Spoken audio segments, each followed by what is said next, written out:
Hey beautiful people, let's talk about Astroworld in Houston, Texas. Solely for educational purposes, no hate to anyone involved. This situation is still ongoing. Information is coming out literally every single hour, but I tried to collect as much information that I had to explain to you what is known so far. Let's start with what Astroworld is. It's a festival where a bunch of music artists perform their art. The main headliner is of course Travis Scott, but you have some famous other artists like Lil Baby and SZA. Here's the lineup if you'd like the information. But basically, it's a 2-day festival where all these artists perform.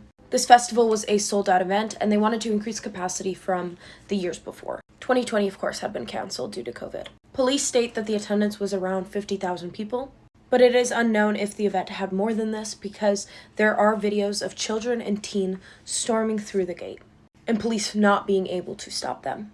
This event was an all-ages event where children were allowed to come as long as they had someone who had a ticket as well. Someone over the age of 18, by the way. Travis Scott is known to encourage mobs and excitingness at his concerts, and it is known to be an issue in the past. For example, there is a situation where a teen was hanging from a balcony and Travis Scott encouraged him to jump down from this balcony and he ended up breaking both of his legs. And there's also another situation where he had jumped onto the crowd to go crowd surfing and someone tried to take his shoe and he got so angry at this fan that he started spitting at him and encouraging people to attack him and get him.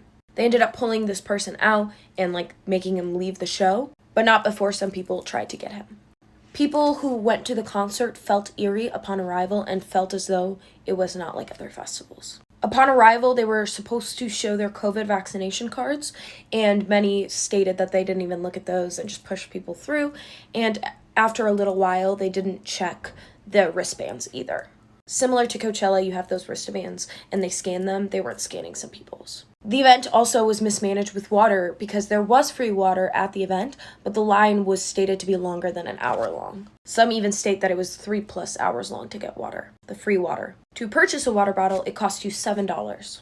It stated that some of the other crowds during the other headliners of the event had mosh pits and were pulling and pushing people around, so the crowd was already very rowdy. But no one expected the amount of push and pull that happened before Travis Scott even got on stage. There was a countdown for his music, and immediately as that countdown for 10 minutes started, people started pushing and pushing and pushing. Police stated that around 9:15 p.m. local time, there was a panic, which then caused injuries.